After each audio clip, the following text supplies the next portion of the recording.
What's up, Ian? Hey, I caught you being weird. it's a little windy. How's the microphone? Picking up any wind? Think so, yeah. Back in the shack with the bug. We got the front end taken apart. That's another episode. Waiting on a couple parts for that. And I thought, let me get inside. Remember we cut out all the interior here?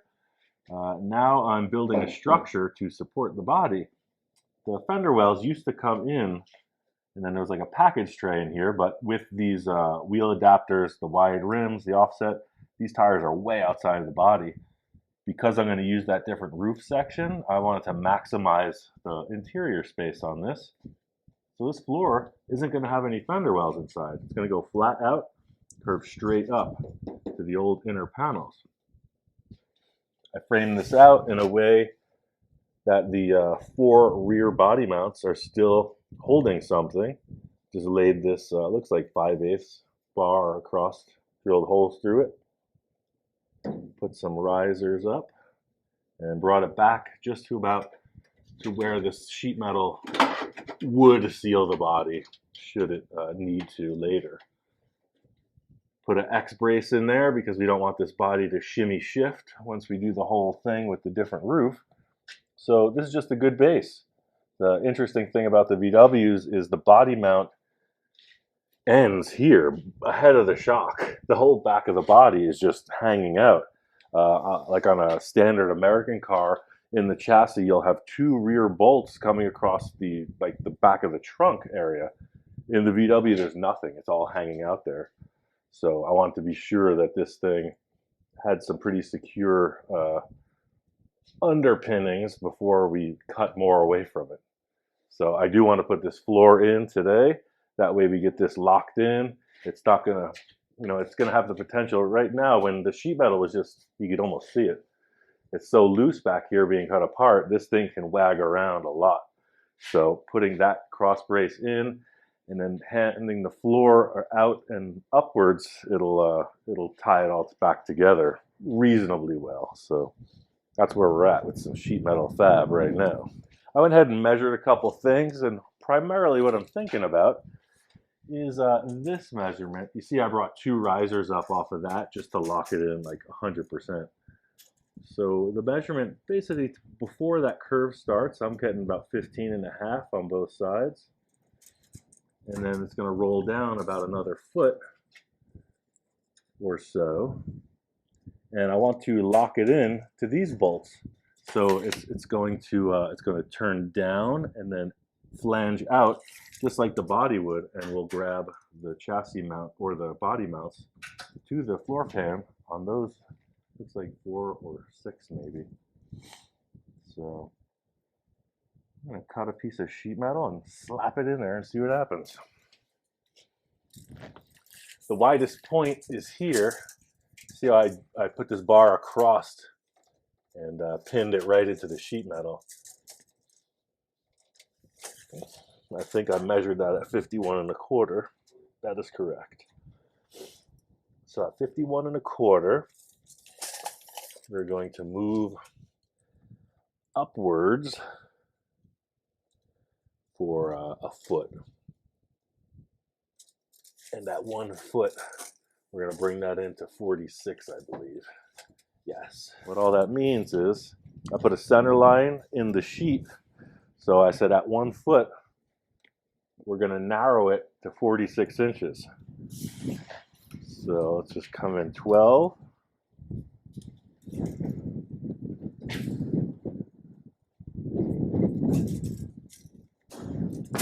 I have this 4-foot straight edge I bought specifically for this. I used to lay out so many things with a yardstick, but a yardstick is only 3 feet, and the sheets of steel are 4 feet, so it's pretty handy. Get a 4-foot straight edge. It'll help you make one straight line across the sheet. All right. So I said 46. We know that the sheet is 48. We're going to come in 1 inch. Even though I said the measurement at a foot down was 51, we don't have that much steel. So we're going to make that happen in the next step. So we're coming to that point 1 inch in. We're coming to that point 1 inch in. Now we're going to go back to the car. Because this point right here is where that roll is going to be over the bends. Right through here, I am going to put in a sheet metal brake, but when I made these pieces, I just put them in the vise and bent them both together. So it's not like a hard bend. It's just a gradual rollout. So what I was just measuring from this end of the beginning of that radius, we have extra material at 1 foot. And then the entire radius, I'm estimating to be about 1 1/4. So I'm going to create a 1 1/4 inch flux zone where anything can happen. When I say anything can happen, you'll see why at the end of this, why I'm setting it up this way. So I'm just going to say 1 1/4 on each side. So I learned a lot of this from doing decorative copper work in New York City on roofs. And I watched the guy, and he would measure out like this for doing these really like ornamental pieces that would border roofs.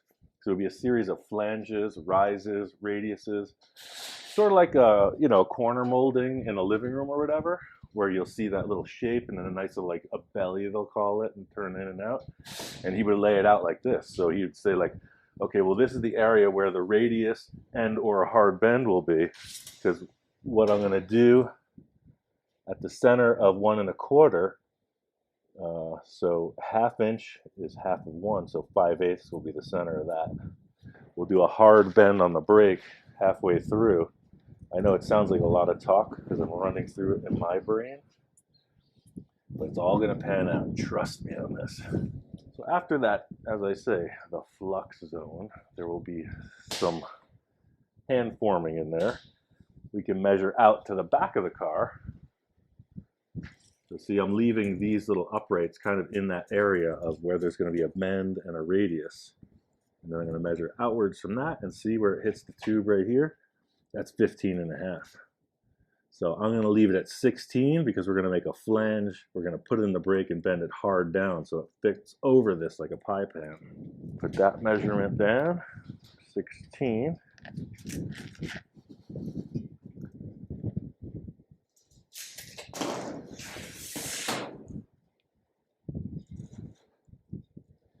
And like that.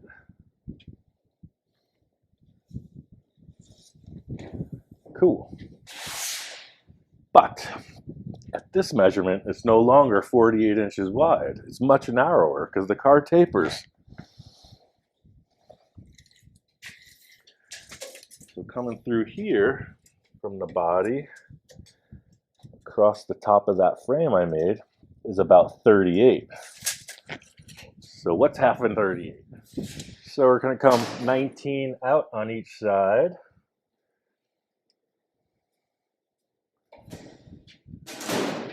And if I'm measuring right, it's going to fit like a charm.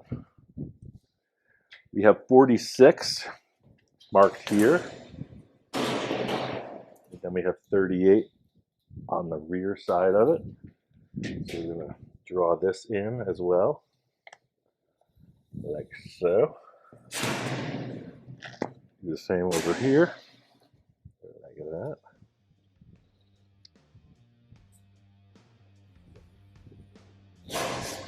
Cool. Well, I'm going to put on my eye muffs and make some noise. I'm going to cut this thing out and see what develops.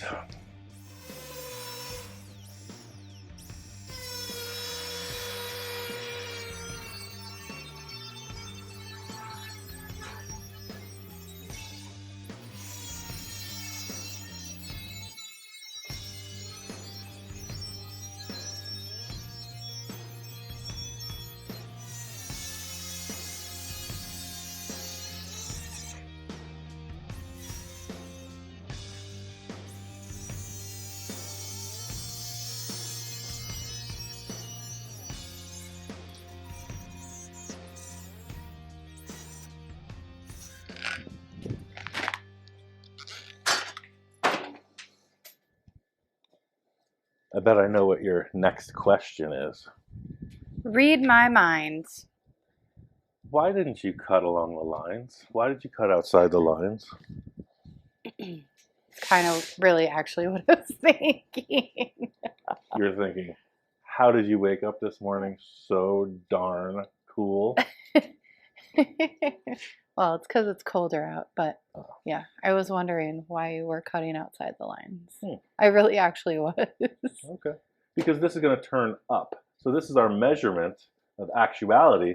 But as I mentioned, the pie pan scenario, all these pieces are going to lock in to rigidize it. They're going to turn up vertically. So that's the idea of laying out this area here, because we're going to use the sheet metal brake and put an X in here to strengthen it. And we don't want the X to cross over that area where the radius is going to be. Let me explain on the sheet metal brake. It's all adding up. The whole thing with sheet metal is layout. So I'm going to put an X in the larger rear portion of this straight off the bat before we do anything more. When I say X, I mean just a light push with the brake, not to really change the shape of this, just to put a little action in there to crease it. You could use a bead roller, but I don't have one, so this accomplishes something similar. Not as good looking as a bead roller, but it does something. That's better than nothing. Am I right? So I don't know how well you can see it, but it creates Oh, you can see it. Yeah, it creates this little shape. So because it's a little bit proud to that side, this is going to be the top of the panel. That way, if you're in the car and you get on it, you know, there's a little strength in there, more so than that noise you would hear if it was flexible. That noise. I play this game every time I hold sheet metal. So being that this is going to radius down now, we're going to take the sheet and set it on the first mark of the flux zone. And we're going to do the same thing. Just a rigidizing rib, so to speak, and another one at the other end of that. Just remember I mentioned pie pan? Look, it's starting to take a shape already. That's pretty cool. So because this is kind of nondescript, I'm just going to, at this point, kind of give it a push. I'm just going to lay it in the car and see what it looks like. Because I'm pretty sure it's overbent right now, which is a good thing. I'll be able to push it down. Stress equals strength. So it might not fit in here. I left everything kind of bigger than it should be. We might have to do some flanging. I don't know. Let's see if it fits in. I know we're a bit undersized on the wide end, the center. Might hit something. Cool, we're close. Yeah, it's just gonna mess with these two mounts here. So let me mark those. Looks like we got to come forward about 1 inch right from here.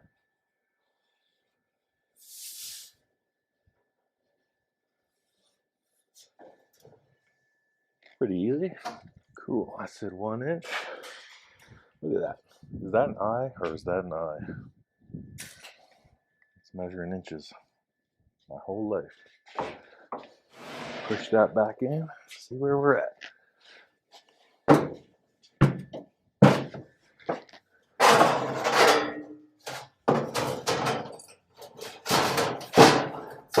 Oh yeah. See it landed flat, nice and rigid.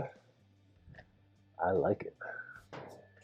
So what I'm going to do here, see how I left it wide? I'm going to use this marker, vertical, and trace the edge of the interior of the body. So I have a nice example of what's happening with the original sheet metal. And now we're really maxing out the sheet into the edge. So I'll stay on the more conservative cut line. You see me doing a little scribbling right here. This is mental math.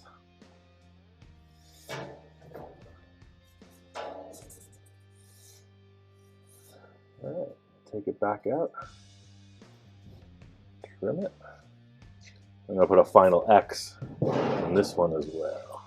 This area here, this half circle shape, is where things are going to get modified because the access to the shifter rod linkage is under here. You have to piece that area in. And then the way that the original floor plan would come up at that angle will be somewhere in this area to be refined.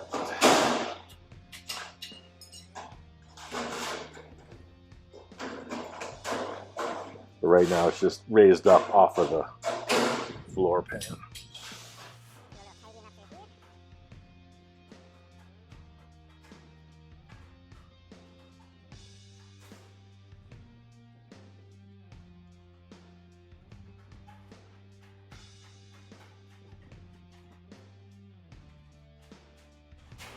Cool.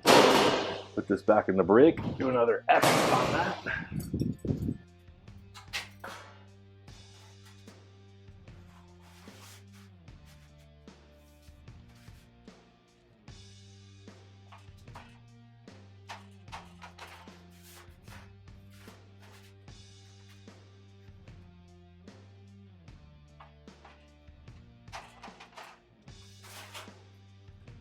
Just to keep it somewhat under control, not being too curvy.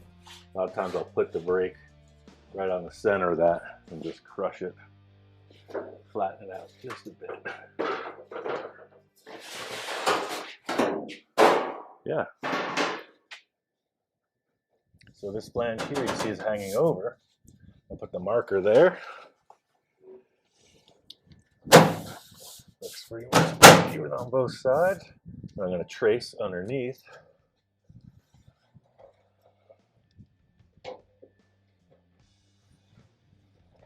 Put that back in the brake. Turn that down.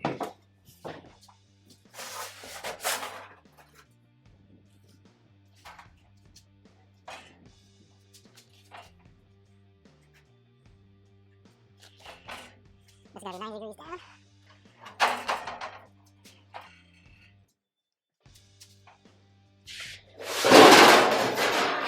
See, that makes it even stronger because now you have a flange. Stick it back in the car. We'll pay the attention to the other end. So see now, that locks. That catches right on. Very secure. See what I'm up to here? It all adds up. So I cut this up pretty roughly just to estimate where I needed to clearance it, and I'm close. I'm going to take a little bit more out right through here where it's landing. Do the same here.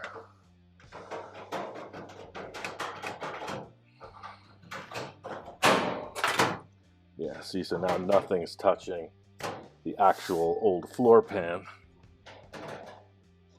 All up hung on the new frame. Yeah, perfect. All right, I'm going to put some weight on this, and I'm going to crawl underneath and scribe a couple lines. And when I come back out, we'll discuss. Put a couple tires on this tray just to flatten out that sheet metal because it has a little puff to it. I'm just going to crawl under here and mark a line.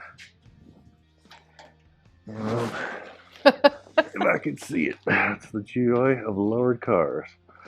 All right, there we are. If this was up on that table, I wouldn't have this issue, but here we are, back on the ground. Looks good though, right? This car is low. Mm-hmm. Yeah, looks like my measurements are pretty good from just slinging under the car like that. We got 3 3/8. 3 1/4. I'm going to stick with 3 1/4 on both. I'd rather have it be a little bit large. It would have just been the angle of the marker. So these are going to turn 90 degrees down as well, up because it's upside down. If I mentioned pan, right? So here comes the sides. But we know that that's not 90 degrees because that's coming in at less than a 45-degree angle. I'll put a little guesstimator on that car. And I use this aluminum welding rod all the time to estimate angles. So here we are. I'll get it on this side so you can see it. I'm going to be working right down there. What I'm building in the floor pan right now is how it comes down to here and then turns down. So it's not a 90-degree angle. And why even measure it when you can just take this, point it straight to where you want to go, like that. And then that's your angle. Set that rough on the brake. Turn it up. Ah. That's pretty close.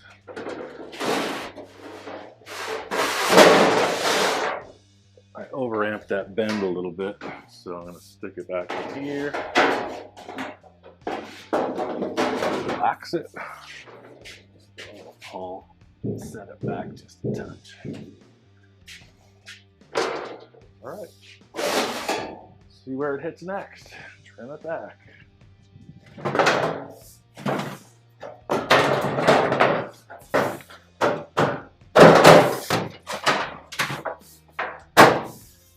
Yeah, I like it.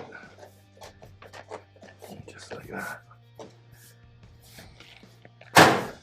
Cool. Yeah, I can live with that. All right.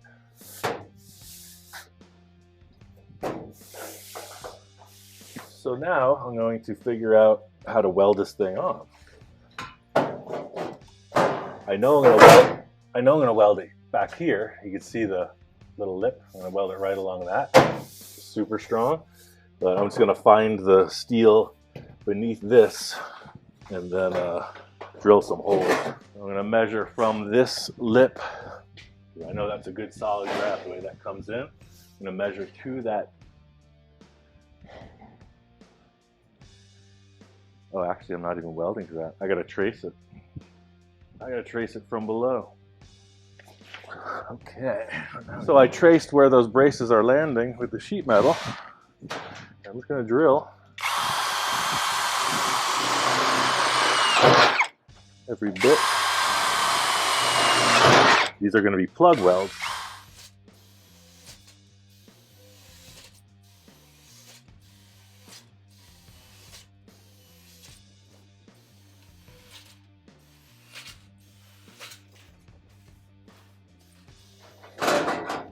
Gets a little tighter to fit this time.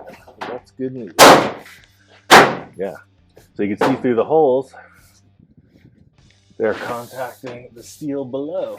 Just going to do a demonstration of how I'm going to build this connection here, because this is going to take a little time. So I'm going to spot this in and build one of these. It'll be the same process all the way through the floor.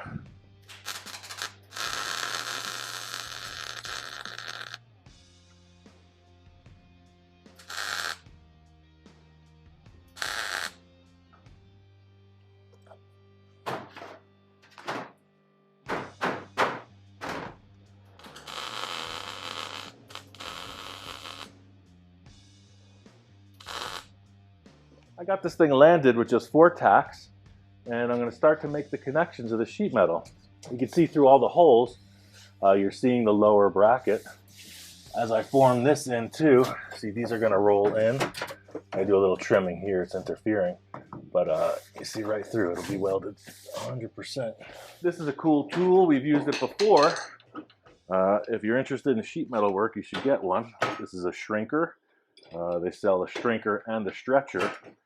We'll get into that momentarily. It's really dusty. I'm going to juice it up a little.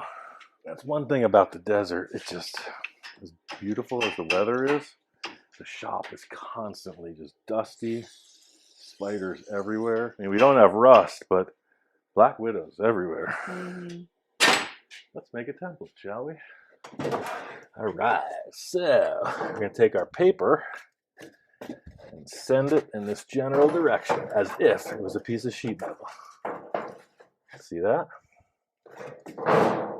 But we know we're going to be doing something like that. So I'm going to do something like that. And just feel it out.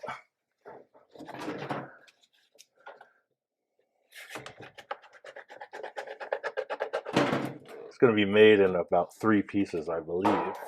Oh, look at that, pretty close. I like it. Trim this.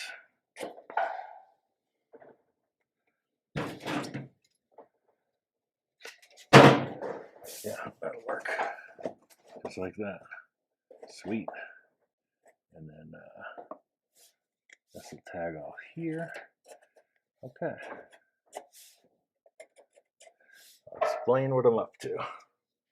So this is a template. I'll make the right and the left out of that because they're mirror images. Maybe sometimes we can get away with scraps. Otherwise, I'll go to the scrap bin. So yeah, right, that's going to work.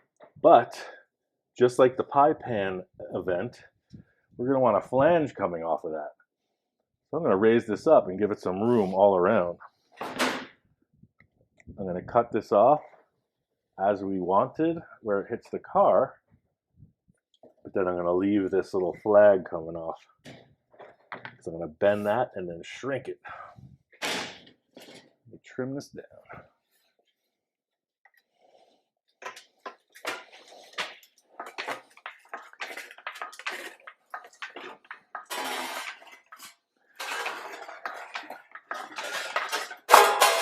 Someone asked what this tool was. It's a Beverly shear. Awesome. This is the largest model, but here it is right here, James. This is the B3. It's the larger one. So if you see one of these, get it. As long as it does this and it has the pieces, they can be sharpened and they're worth every bit of the nothing I paid for it. Back in the sheet metal break, now we're going to create that flange that'll turn out onto the floor of the car. Bada bing. Like that, right? So it hits the floor pan, plug weld through here, but it's got a curve, and that's where the shrinker comes in. I'm going to stick it up against the wall of the car and compare. So setting it in place, you can see it's got to shrink way in. So we're going to go like that, center there, and we're going to increase right through there. So I'm going to start at the center, show you what it does. Just referencing the center mark, and I'm going to push down and shrink it. See it's curving?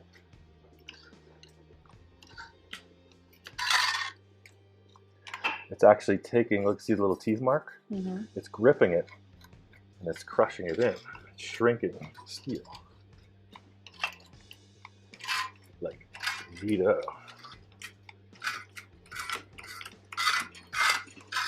So there's probably ways to template it, to measurement, etc. But I just stick it back on the car and see what's happening.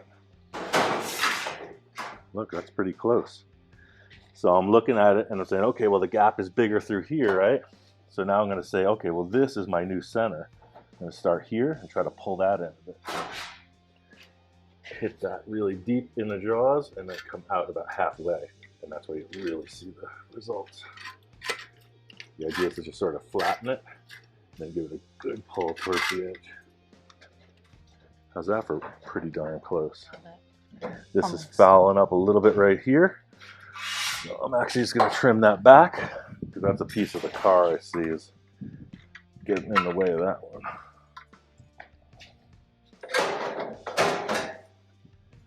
Look at that. Not a bad arrangement. I'm going to put a couple clamps on there. Reach as deep as I can. Give it a little action. So I've talked about this before and how I'll use these self-tapping screws as temporary fasteners.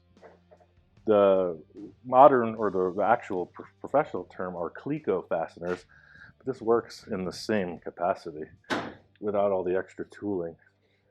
So I'll just set this right here. Get that snugged up and later fill that hole with a weld. That'll be a plug weld. So it's so windy that I got to close this whole shop up. Our doors don't just shut. I have to unscrew them and put them back together. But yeah, I'll just do a couple tacks. You'll be able to see what it looks like, and I'm going to carry on and finish all these pieces.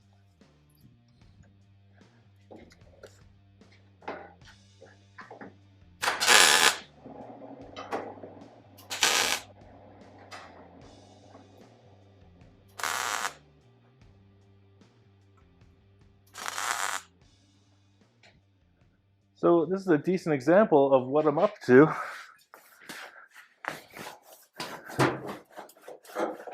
You can see how the new floor comes across. This shrunken flange brings that nice curve of the body upright. No more fender wells inside, so it's going to be the same deal through here. This will be kind of a less angle. You know, this will get hammered back. You know, we'll make the turn right here.